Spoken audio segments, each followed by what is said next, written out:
ओम शांति। 22 अप्रैल 2026 बाबा का साकार मुरली। ये बच्चे, तुम बाप की याद में एक्यूरेट रहो तो तुम्हारा चेहरा सदा चमकता हुआ खुशनुमा रहेगा। प्रश्न: याद में बैठने की विधि कौन सी है तथा उससे लाभ क्या क्या होता है? उत्तर: जब याद में बैठते हो तो बुद्धि से सब धंधोधोरी आदि की पंचायत को भूल अपने को देही आत्मा समझो। देह और देह के संबंधों की बड़ी जाल है। उस जाल को हप करके देह अभिमान से परे हो जाओ। यथार्थ आप मोए मर गई दुनिया, जीते जी सब कुछ भूल एक बाप की याद रहे। यह है अशरीरी अवस्था, इससे आत्मा की कट उतरती जाएगी। गीत: रात के राही। ओम शांति। बच्चे याद की यात्रा में बैठे हैं, जिसको कहते हैं निष्ठा में अथवा शांति में बैठे हैं।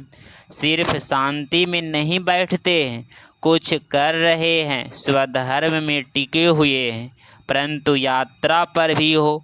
यह यात्रा सिखलाने वाला बाप साथ में भी ले जाते हैं। वह होते हैं जिस्मानी ब्राह्मण जो साथ ले जाते हैं। तुम हो रूहानी ब्राह्मण, ब्राह्मणों का वर्ण अथवा कुल कहेंगी। अब बच्चे याद की यात्रा में बैठे हो और सत्संगों में बैठते होंगे तो गुरु की याद आएगी। गुरु आकर वचन सुनाए, वह है सारा भक्ति मार्ग। यह याद की यात्रा है जिससे विकर्म विनाश होते हैं। तुम याद में बैठते हो। जंक यथार्थ कट निकालने के लिए बाप का डायरेक्शन है, याद से कट निकलेगी, क्योंकि पतित पावन मैं ही हूँ। मैं किसी की याद में नहीं आता हूँ, मेरा आना ही ड्रामा में नोंद है। जब पतित दुनिया बदल कर पावन दुनिया होनी है, आदि सनातन देवी देवता धर्म जो प्रलोप है, उसकी अवस्थापना फिर से ब्राह्मण द्वारा करते हैं। जिस ब्राह्मण के लिए समझाया है, ब्रह्मा से विष्णु सेकंड में बनते हैं, फिर विष्णु से ब्रह्मा बनने में 5000 वर्ष लगते हैं। यह भी बुद्धि में समझने की बातें।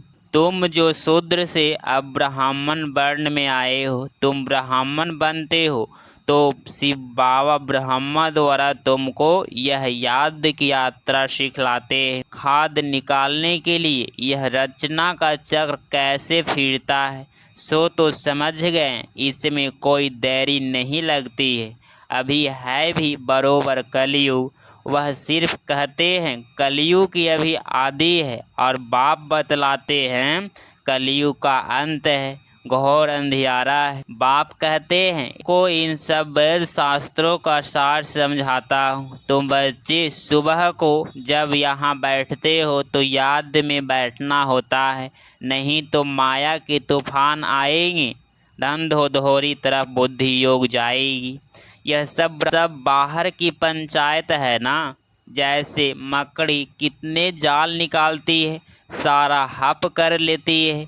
देह का कितना प्रपंच है, काका चाचा मामा गुरु गोसाई कितनी जाल दिखाई पड़ती है, वह सारी हप करनी है। देह सहित अकेला देही बनना है। मनुष्य शरीर छोड़ते हैं तो सब कुछ भूल जाते हैं।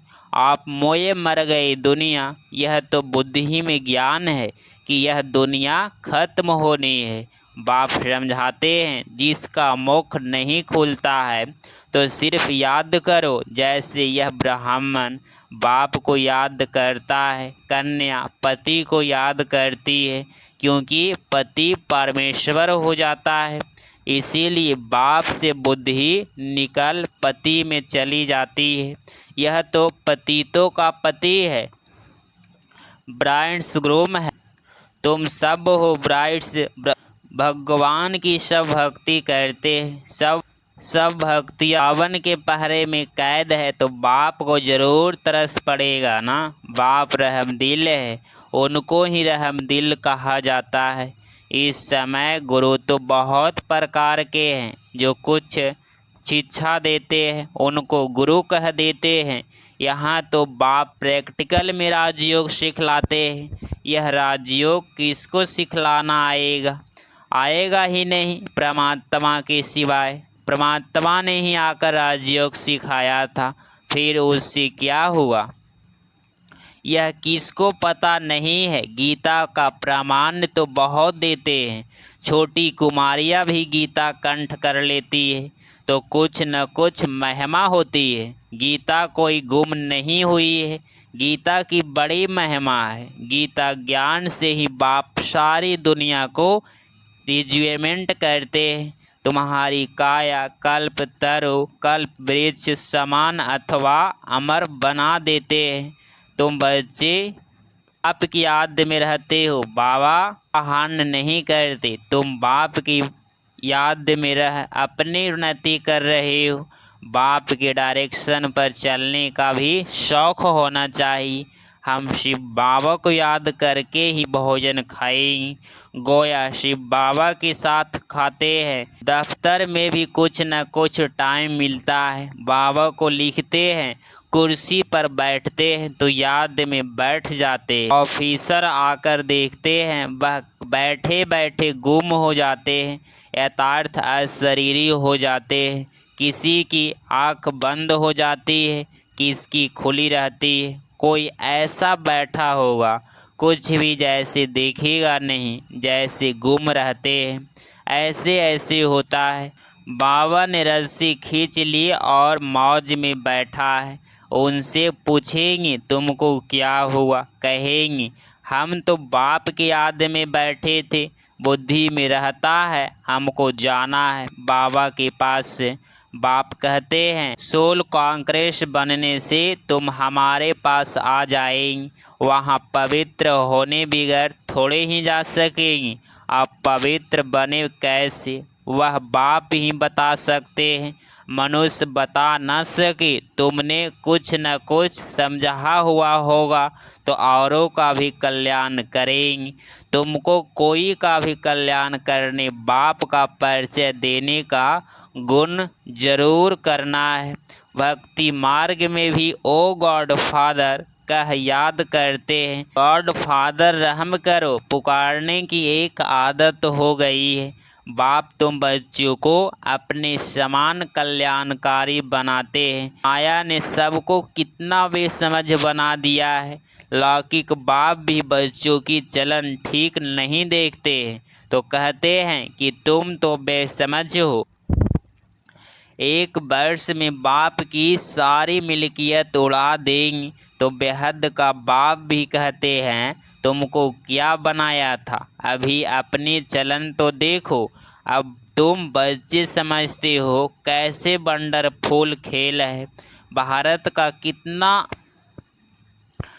कितना डाउनफॉल हो जाता है, डाउनफॉल ऑफ भारतवासी। वह अपने को ऐसे समझते नहीं है कि हम गिरे, हम कलयुगी तमो प्रधान बने। भारत स्वर्ग था, यथार्थ मनुष्य स्वर्गवासी थे। यह ज्ञान कोई में है नहीं, यह बाबा भी नहीं जानता था। अभी बुद्धि में चमत्कार आया है। 84 जन्म लेते लेते सीढ़ी तो जरूर उतरनी पड़ेगी, ऊपर चढ़ने की जगह भी नहीं है, उतरते उतरते पतित बनना है। यह बात कोई की बुद्धि में नहीं है। बाप ने तुम बच्चों को समझाया है, तुम फिर भारतवासियों को समझाते हो कि तुम स्वर्गवासी थे, अब नरकवासी बने हो। 84 जन्म भी तुमने लिए हैं, पुनर्जन्म तो मानते हैं ना, तो जरूर नीचे उतरना है। कितने पुनर्जन्म लिए वह भी बाप ने समझाया है। इस समय तुम फील करते हो हम पावन देवी देवता थे, फिर रावण ने पतित बनाया। बाप आकर पढ़ाना पड़ता है शूद्र से देवता बनने के लिए। बाप को रिवरेटर गाइड कहते हैं। परंतु अर्थ नहीं समझते। अभी वह समय जल्दी आएगा जो सबको पता पड़ेगा। देखो क्या से क्या बन गए हैं, ड्रामा कैसे बना हुआ है। किसको स्वप्न में भी नहीं था कि हम लक्ष्मी नारायण जैसा बन सकते हैं। ना स्मृति ले आते हैं। अब बाप से वर्षा लेना है तो श्रीमत पर चलना है। याद की यात्रा की प्रैक्टिस करनी है। तुमको मालूम है कि पादरी लोग पैदल करने जाते हैं, कितना साइलेंस में रहते ऐसे चलते हैं। वह क्राइस्ट की याद में रहते हैं। उन्हीं का क्राइस्ट के साथ लव है। तुम रूहानी पांडव की प्रेत बुद्धि है। परम प्रिय परम पिता परमात्मा के साथ बच्चे जानते हैं। नंबरवार पुरुषार्थ अनुसार कल्प पहले मुसाफिर राजधानी जरूर स्थापना होगी। जितना पुरुषार्थ कर श्रीमत पर चलेंगे। बाप तो बहुत अच्छी मत देते हैं, फिर भी गृहचारी ऐसी बैठ जाती है जो श्रीमत पर चलते ही नहीं है। तुम जानते हो श्रीमत पर चलने में ही विजयी है, निश्चय में ही विजयी है। बाप कहते हैं तुम मेरी मत पर चलो। समझते हो कि यह ब्रह्मा मत देते हैं। हमेशा हमेशा समझो शिव बाबा राय देते हैं। वह तो सर्विस की ही मत देंगे। कोई कहेंगे बाबा यह व्यापार धंधा करूं। बाबा कोई इन बातों के लिए मत नहीं देते। बाप कहते हैं मैं आया हूं पतित से पावन बनाने की युक्ति बताने, न कि इन बातों के लिए। मुझे बुलाते भी हैं, हे पतित पावन आकर हमें पावन बनाओ। तो मैं वह युक्ति बताता हूँ, बहुत सहज। हमारा नाम ही है गुप्त सेना। उन्होंने फिर हथियार बाप आदि सिखलाए हैं, आदि सिखलाए हैं, परंतु इसमें बाण आदि की कोई बात ही नहीं है। यह सब है भक्ति मार्ग। बाप आकर सच्चा मार्ग बताते हैं, जिससे आधा कल्प तुम सचखंड में चले जाते हो। वहाँ दूसरा कोई खंड होता ही नहीं है। किसको समझाओ तो भी मानते नहीं कि यह कैसे हो सकता है। सिर्फ भारत ही था। क्राइस्ट से 3000 वर्ष पहले भारत स्वर्ग था ना। तब और कोई धर्म नहीं था। फिर झाड़ वृद्धि को पाता रहता है।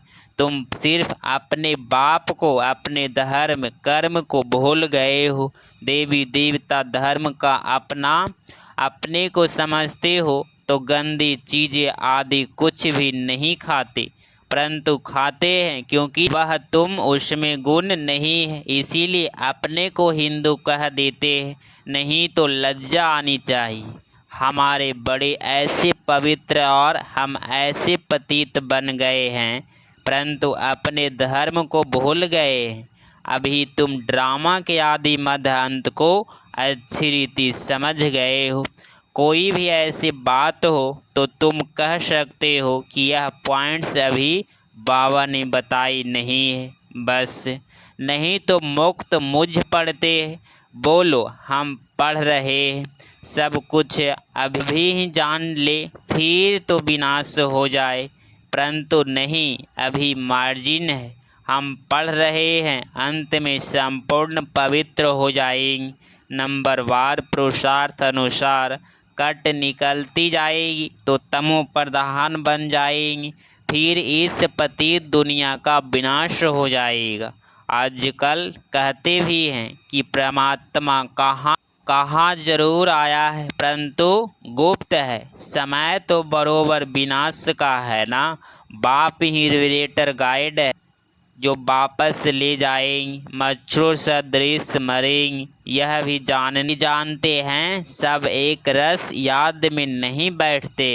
कोई का एक्यूरेट योग रहता है, कोई का आधा घंटा, कोई का 15 मिनट, कोई तो 1 मिनट भी याद में नहीं रहते। कोई कहते हम सारा समय बाप की याद में रहते हैं, तो ज़रूर उनका चेहरा खुशनुमा चमकता रहेगा। अतीन्द्रिय सुख ऐसे बच्चों रहता है, कहाँ भी बुद्धि भटकती नहीं है। वह सुख फील करते होंगे। बुद्धि भी कहती है एक मासूक याद में बैठा रहे तो कितनी कट उतर जाए, फिर आदत पड़ जाएगी। याद की यात्रा से तुम एवर हेल्दी एवर वेल्दी बनते हो।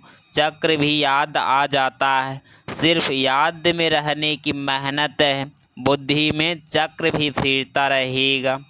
अभी तुम मास्टर बीज रूप बनते हो, याद के साथ स्वदर्शन चक्र को भी फिराना है। तुम भारतवासी लाइट हाउस हो, स्पिरिचुअल लाइट हाउस सबको रास्ता बताते हो घर का, वह भी समझाना पड़े ना। तुम मुक्ति जीवन मुक्ति का रास्ता बताते हो, इसीलिए तुम हो स्पिरिचुअल लाइट हाउस। तुम्हारा स्वदर्शन चक्र फिरता रहता है। नाम लिखना है तो समझाना भी पड़े, बाबा समझाते रहते हैं। तुम सम्मुख बैठे हो, जो पिया के साथ है उसके लिए सम्मुख बरसाते हैं। सबसे जास्ती मज़ा सम्मुख का है, फिर सेकंड नंबर है टेप, थर्ड नंबर मुरली। शिव बाबा ब्रह्मा द्वारा सब कुछ समझाते हैं, यह ब्रह्मा भी जानते हो ना। फिर भी तुम यही समझो कि शिव बाबा कहते हैं, यह न समझने कारण बहुत अवज्ञा करते हैं। शिव बाबा जो कहते हैं वह कल्याणकारी ही है, भल अकल्याण हो जाए वह भी कल्याण के रूप में बदल जाएगा। अच्छा, मीठे मीठे सिकिलधे बच्चों प्रति माता पिता बाप दादा का याद प्यार और गुड मॉर्निंग। रूहानी बाप की रूहानी बच्चों को नमस्ते नमस्ते। धारणा के लिए मुख्य सार पॉइंट नंबर फर्स्ट, बाप के हर डायरेक्शन पर चलकर अपनी उन्नति करनी है। एक बाप से सच्ची सच्ची प्रीत रखनी है। याद में ही भोजन बनाना और खाना है। Point number 2, spiritual light house बन सबको मुक्ति जीवन मुक्ति का रास्ता बताना है। बाप समान कल्याणकारी जरूर बनना है। 22 अप्रैल 2026 का वरदान, ईश्वरीय शान में स्थित रह हर कर्म शानदार बनाने वाले सर्व परेशानियां से मुक्त भव। स्पष्टीकरण, सदा इजी ईश्वरीय शान में रहो कि मैं बाप दादा का नूरे रत्न हूँ। हमारे नैनों व नज़रों में कोई भी चीज़ समा नहीं सकती। इस शान में रहने से भिन्न भिन्न प्रकार की परेशानियां स्वतः समाप्त हो जाएगी। कोई भी प्रकार की कंप्लेन नहीं रह सकती। जितना जो अपनी ऊंची शान में स्थित रहते हैं उन्हें मान भी स्वतः प्राप्त होता है और उनके हर कर्म शानदार होते हैं। स्लोगन, ट्रस्टी वह है जो अपना सब कुछ बाप हवाले कर दे। यह व्यक्ति सारे महान बनने के लिए मधुरता और नम्रता का गुण धारण करो। आपके हर बोल में मधुरता, संतुष्ट सरलता की नवीनता हो। ब्राह्मण आत्माओं के बोल साधारण बोल ना हो, यही महानता और यही नवीनता है। मधुर बोल, मधुर संस्कार, मधुर स्वभाव द्वारा दूसरों का भी मुख मीठा कराते रहो। सदा अथक भव और मधुर भव के वरदानों से बढ़ते उड़ते चलो। अगर आप इस चैनल पे डेली मुरली क्लास सुन रहे हैं तो चैनल को प्लीज़ सब्सक्राइब करें और नोटिफिकेशन ऑल पे क्लिक करें। मिलते हैं अगली मुरली क्लास में। ओम शांति, ओम शांति।